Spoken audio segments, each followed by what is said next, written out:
For Texas A&M to beat Auburn on the road, you have got to turn over Payton Thorne.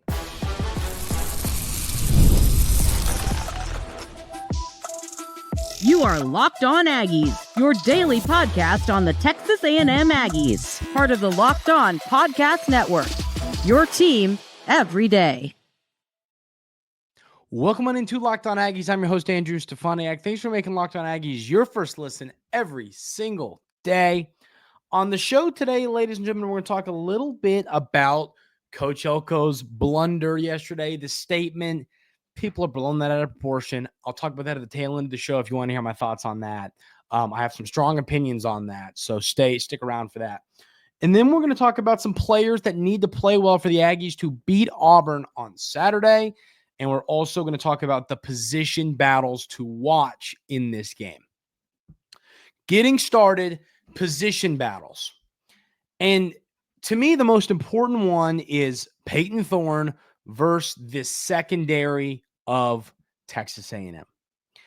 I mean, Payton Thorne, he'll do something well, and then he'll do two things wrong, it seems like. I mean, I think to give Payton Thorne credit, over the last few weeks, I think he's playing better football. And the issues, I mean, once again, the issue for Auburn all season long has been punching it in for 6. I mean, they've moved the football this season. I mean, you know, the yards numbers are fine. They just can't seem to punch it in. And then the turnovers play a role as well. Turnovers and not being able to punch it in for 6. So, to me, that tells me there's two important things if you want to beat this Auburn football team. One is a bend, don't break approach to defense. First of all, and this is another funny thing, and we'll talk about this in Keys to Victory tomorrow, Auburn doesn't have a kicker, it seems like. And we're going to talk to Zach Blackerby about this. Let me see if there's any updates on McPherson. Their kicker, and you might say, well, who cares? We're talking about kicking. Well, if you look at some of their numbers, this is a big, big deal. And it's still a circle. So it sounds like McPherson, it's not sounding great for McPherson to be out there and kicking. They're a great kicker. He's an elite kicker for Auburn. He's been dealing with I believe it's some stomach issues that have been keeping him off the field. And then they tried a freshman kicker, and that was not going well. That freshman kicker was 5 of 12 on field goals. And now, to be fair, he was 0 of 4 from 50 plus. I mean, that's a lot to ask for a freshman kicker. Last week, I heard they tried a walk-on, and this kid was 6 of 6 on extra points, 2 of 2 from field goals. Both the field goals were between 20 and 29 yards. So, I mean, not long field goals. Point is, the kicking game isn't great for Auburn. That's a plus for Texas A&M. Bend, don't break. Make them take a chance at a field goal that, heck, they probably won't even make. I mean, if you're forcing them into a field goal, what I'm saying is a lot of times we go, oh, well, they're in plus territory, you're in trouble. I don't know if that's the case in this game. Then, so that's the bend, don't break method. But then you've also got to try and find a way to turn over Payton Thorne. Auburn also fumbles. So, I mean, turnovers, you take them any way they come. But I think that Payton Thorne has been liable to throw an interception. I mean, he's got 7 on the year. Auburn's thrown 10 interceptions on the season. So, I mean, you know, they've thrown the football to the other team a lot. So 7 picks for Payton Thorne. You know, I think that looking at his season-long body of work, Payton Thorne's liable to make some good throws, but then he's liable to make some bad decisions. And when you watch Auburn play, it seems like those bad decisions always find a way to come at just the worst possible time for this football team. So, you know, I definitely think that turning over Payton Thorne is, you know, so the secondary versus Payton Thorne, having your eyes up, being ready because the ball could be floating in the air somewhere that Texas A&M able to make a play. That is the number one position battle. The number 2 I have here is Texas A&M's offensive line versus the defensive front of Auburn. I'm not all that impressed with the interior of Auburn's defensive front. I mean, they've got some okay guys up there. It's not like it's terrible. But what I'm impressed with is their guys off the edge. One thing I don't understand is why on ESPN, Jalen McLeod is listed as a nose tackle, because he's literally an edge rusher. He's 6'1", 236 pounds. That is not a nose tackle. He's an edge rusher. But so you've got Keldrick Falk, who's a defensive end type of guy, but to me, he's more of an end than he is a edge rusher. So Keldrick Falk has 7 sacks in the year. Jalen McLeod has 6. That was something we talked about on yesterday's show. So Texas A&M's offensive line, whether it's, Zuhn, Fothery, Cronover, whoever's out there at tackle, whoever you got at guards, obviously there's some still injuries, some stuff going on there. You got to be ready, because they've got some guys who can come off the end, who can come off the edge.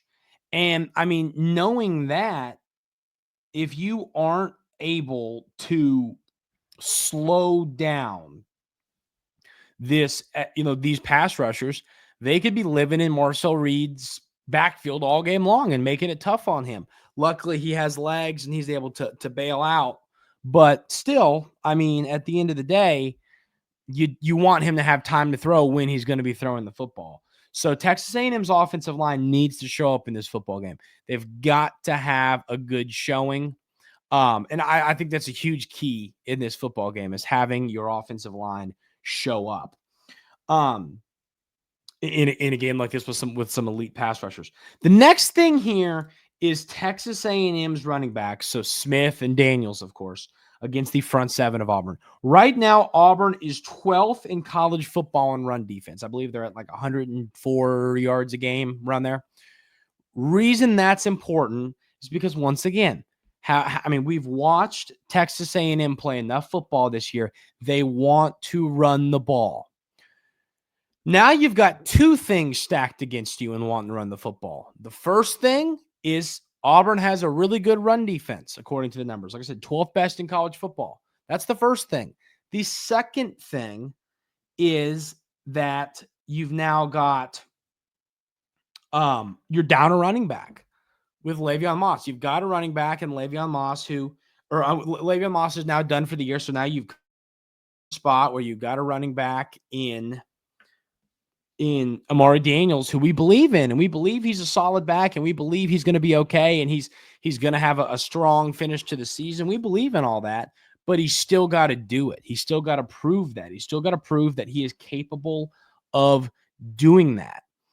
And that's going to be interesting, seeing that, he's the guy. Obviously, he comes out against New Mexico State, doesn't get a ton of carries because they want to keep him healthy, but he looks great, including a 71-yard touchdown, I believe was the number. Amari Daniels looks really good. Amari Daniels is a good football player.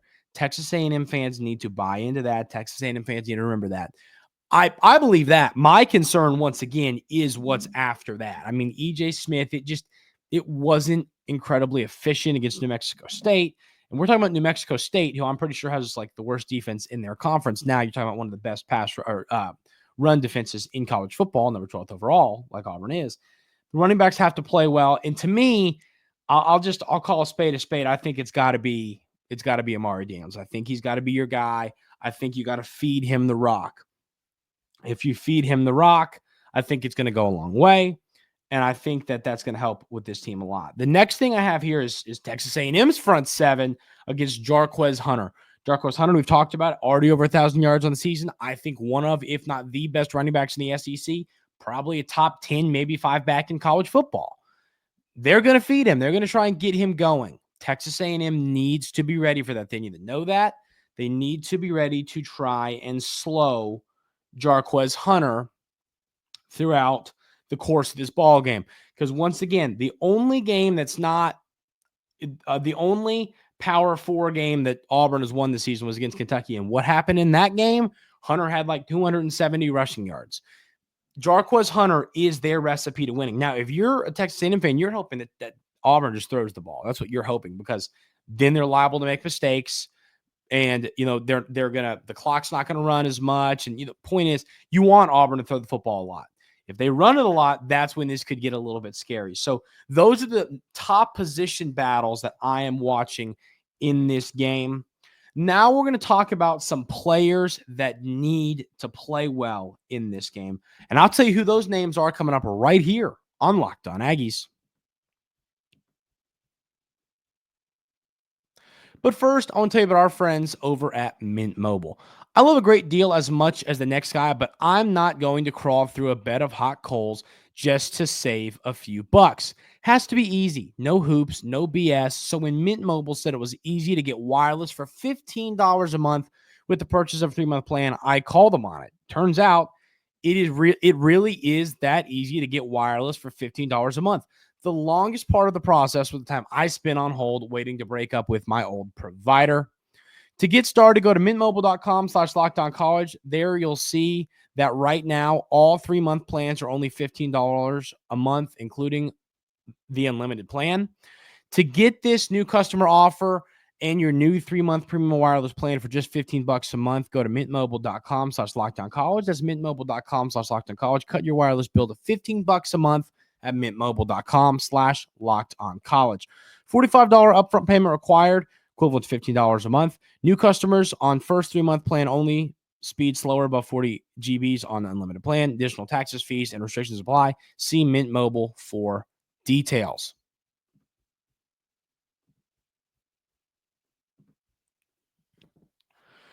So a few players that need to play well in this game for Texas A&M to win this game. And the number one name I have here, and this tends to be a common theme, but it's Nick Scourton, and I'll tell you why. I mean, looking at the offensive line for Auburn, I'd say it's similar to Texas A&M's in the fact that it's okay. It's not elite. I'd say it's an okay. It's a solid offensive line. That's what I'd say about Auburn's offensive line. But once again, Payton Thorne is liable to make mistakes. He's going to turn the football over. The way you make him turn the football over, or the way you can make it a lot easier for him to turn the football over, is get pressure on him. If Nick Scourton is living in the backfield and he is just all over Payton Thorne all game long and he gets a cup, first of all, you're setting up sacks. You want Auburn in 2nd and 8, 9, or 10, or maybe you get a sack in 2nd and 15 rather than you do 2nd and 4 or 3rd and 2, because that's when they can just keep running the football. You don't want Auburn to be in the position to do that. So getting tackles for loss and sacks, which is obviously Nick Scourton's specialty, is something that will play a significant role in this game. If Nick Scourton is able to live in the backfield against Auburn and tackle Hunter for a loss multiple times and sack Payton Thorne and create second and longs and 3rd and longs, it's going to go a long way toward winning this football game. So Nick Scourton is a player that I think needs to show up in this game. And also the other thing for Nick Scourton, I know there's been the whole narrative of, come back, one more season here. That young man, I'm all for that, but I'm also all for go get your money, young man. That dude's got to go get paid. He's going to be a 1st-round pick. But he can make himself some money in this game. So I really want to see Nick Scourton continue to play the game the right way, continue to play well. And I think that this could be a game, you've seen a couple breakout Nick Scourton games. Would love for another one here. Because if he could, once again, you only get so many possessions per game. If, a 9-yard sack or a 4-yard tackle for loss can end one of those drives. If he does that 2 or 3 times, you are ending a few of their drives. Nick Scourton can be a drive ender for this Texas A&M team, and I'd love to see that against Auburn. Next thing I have here is your tackles. Zuhn, whether it's Foth or your crown over, obviously you saw, sometimes you see some different guys in there at tackle, but, crown overs, once again, you expect to be the guy. But once again, the edge rushers for Auburn have been really good. You've got 7 sacks for Falk and 6 for McLeod. They get after the quarterback. You have a solid pass rush from Auburn. So your tackles got to hold up. You have to have a good day from your tackles. From your offensive line as a whole, but you really want your tackles to play well in this game. So you need to see that happen. The next name I have here, and you could argue is the most important offensive name. And once again, this isn't rocket science, but I mean, that has got to be Amari Daniels. If for the Aggies to win this game, knowing how much they want to run the football, you have to see Amari Daniels play well. He's got to have a good game. If he doesn't have a good game, it's just going to be hard to win. Because once again, they're going to feed him the ball. Looking at a player like Amari Daniels, I believe in him. I believe he's capable of doing it. I believe he's capable of having a good game in this matchup, but he's got to show up and he's got to do it. So Amari Daniels, I mean, he's got the odds are stacked against him. He's going against a really, really good, front or a really good rush defense at Auburn. Once again, as we just talked about, they're 12th best in college football. He's got the odds stacked against him, but they're going to be running the rock. So he's got to find a way. If I'll tell you this right now, you want to know how Texas A&M loses to Auburn? You look at the stat sheet on Sunday, and Amari Daniels has 18 carries for 42 yards. If something like that happens, I don't see the Aggies winning this game. Amari Daniels has to have a good day. He's got to have an efficient day. I think he's got to have a game. I'd love to see him get over 100 yards on the ground. So I think he is the most important offensive player. If he doesn't have a good day running the football, I just don't see. I think the Aggies very well could lose this game. Seriously, I really do think they could lose this game if Amari Daniels does not play well. I have here the linebackers, kind of what we talked about a minute ago. I mean, you got to stop Jarquez Hunter. You can't sit here and talk enough good things about Jarquez Hunter. He's a great back. He's a great player. Incredible football player. NFL player, in my opinion. I think in the running backs, obviously, you don't have a ton of value unless you're a Bijan Robinson type of guy. I could see him going in the third round and being a guy that you get in the early second round of your dynasty fantasy football draft, and he ends up being a great player somewhere. That's the type of player Jarquez Hunter is. He's a really, really solid option. There's just no question stopping Hunter is going to be important in this. The next guy I've got on the list is Theo Mellon. I mean, Theo Mellon-Orstrom had a big game against New Mexico State. I have been begging the tight ends to get going.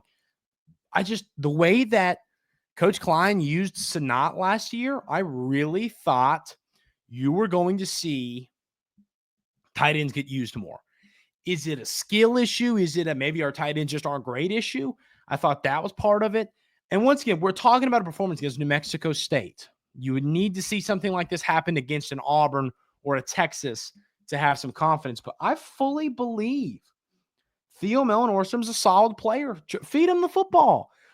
There's not a ton of tape on Texas A&M using tight ends just because they haven't. And I mean, I don't know how much Auburn's going to buy into tape from that game against New Mexico State to where maybe they won't buy into tight end usage and you can kind of get away with it a little bit. You can use your tight ends a little bit against Auburn. So that's something I'm paying attention to. And then the last name, it's Jabri Barber.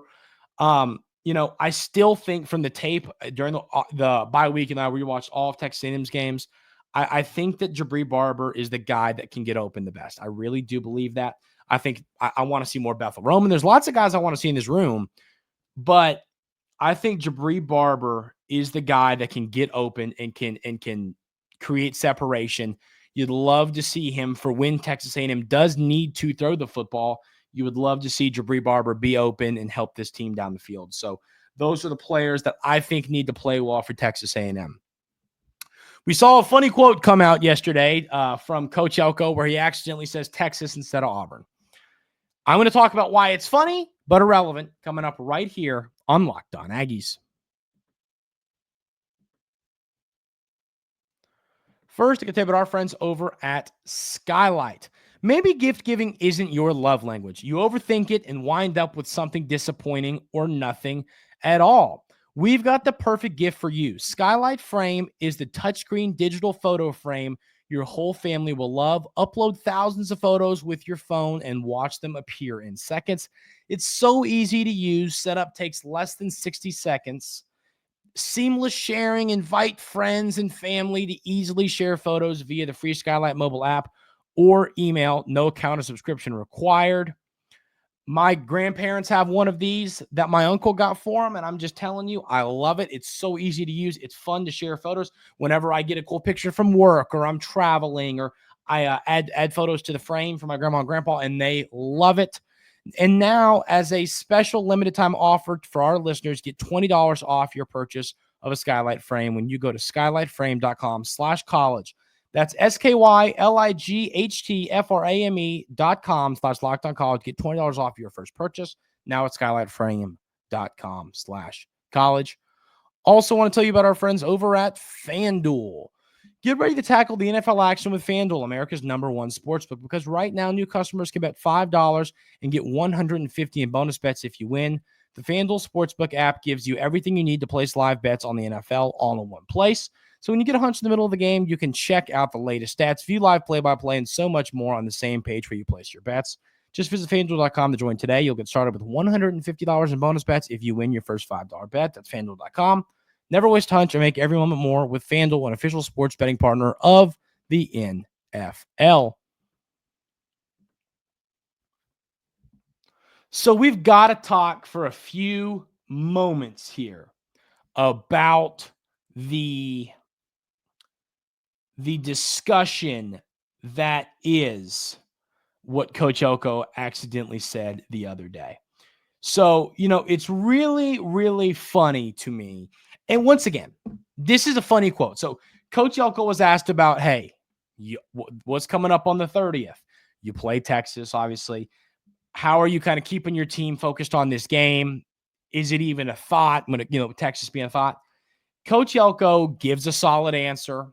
And I like what he said. He went on to say, hey, we're competing for a play. In essence, he said, we're competing for a playoff. We have to beat Auburn to make a playoff. And we have to win this game for the next game to really even matter. Yes, I get that. Even let's say you lose to Auburn, this game's going to mean a lot to this state, to both of these schools, to both of these programs. I get that. But the bigger picture, you're looking for a college football playoff appearance, and the only way to make that happen is to beat Auburn.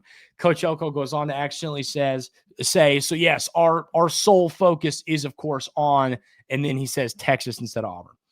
Now, if you're a Texas fan making fun of this, fully get it. If Coach Sarkisian did the same thing, Texas A&M fans would make fun of Texas fans. That's just the reality. That's just part of it. I get this. I'm not saying this shouldn't be something people are poking fun about, because it is. It's funny. What frustrates me is that there are some people like taking this like bulletin board material for Auburn and stuff like that. And I'm like, it was a mistake. The guy was trying to say that, yes, our sole focus, we're watching film, everything we're doing this week is on Auburn. They're playing for a college football playoff appearance. So once again, I think there's two ways to look at this. If you're someone that's just making a joke about this because it's funny, completely acceptable, because it is. Fully get it, without question. But if you're someone like on the Auburn circle, it's like taking this as bulletin board material, I really don't understand that, because this is meant to be, it was an accident. Like, this is meant to be something that's funny. I don't think there's no disrespect toward Auburn. Coach Elko is not a disrespect an opponent type of coach. He's not a guy that's going to step up on the podium and poke fun at a school, or poke fun at, poke fun at some players. So that's kind of the way I look at it. I don't think there's any way you should be, anyone should be looking at that any other way than just, it was a mistake. It's funny. That's the way you got to look at this. That's going to do it for today's episode of Locked On Aggies. The plan for the rest of the week, y'all, tomorrow, Thursday, we will have a crossover between Zach Blackerby of Locked On Auburn, good buddy of mine, best in the business, and myself. So we will have that on the show tomorrow. It's going to be a ton of fun. We're recording that here actually in a few hours. I'm really, really excited about it. Love getting to chop it up with Zach about this game. So that'll be tomorrow's show. Then on Friday, we will have keys to victory for the Aggies over Auburn. That will be the show that we put out on Friday.